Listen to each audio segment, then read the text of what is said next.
God of War is an over-the-top, brutal action game on PS2. Guarantee you've heard of it, or at least have seen Kratos' red and white mug before.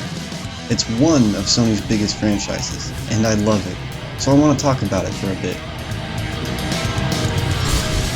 For those who don't know, God of War was made by Santa Monica Studios and really popularized quick-time events in action games.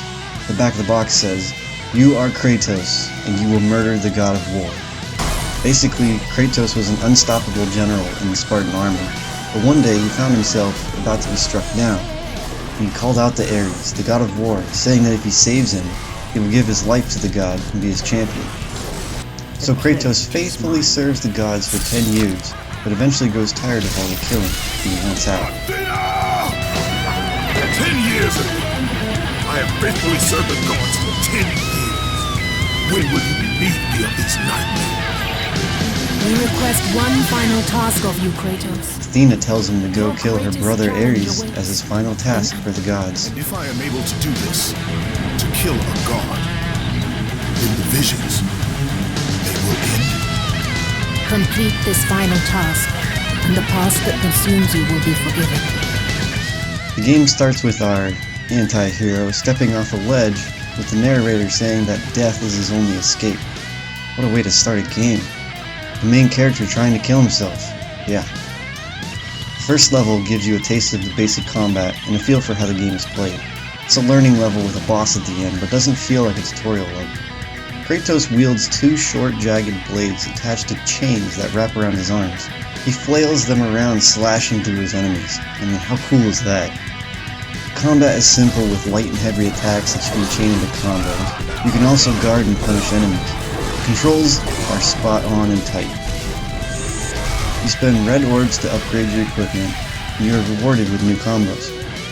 The green orbs and chests give you health, while blue gives you magic. Pretty simple. There's also Gorgon Eyes, which increase your health, and Phoenix Feathers, which increase your magic. You'll find these items in chests along the way. Some hidden, some not. Kratos. Also, along the way, the gods of Olympus will give you powers which require magic.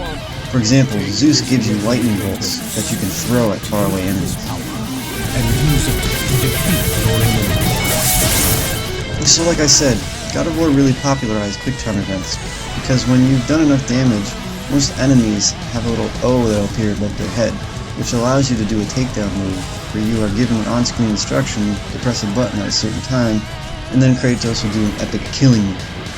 Yeah, you know what quick-time events are. It's fun and exciting to watch the first few times, but sometimes it gets old seeing the same animation play. Some variety would be nice. The enemies are varied and fun to fight. When you are introduced to a new enemy, the game will send you one so you can get used to it.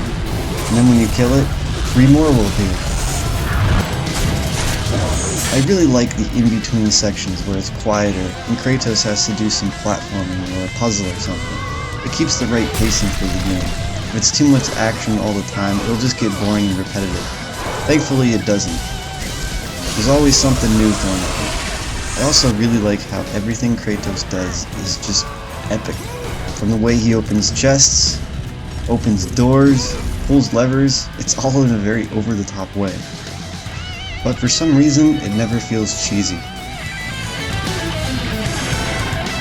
It's a PS2 classic. Seriously, if you like fantasy action games, play it if you haven't yet. Copies for the PS2 are pretty cheap, and there's always the HD versions of the game on PS3.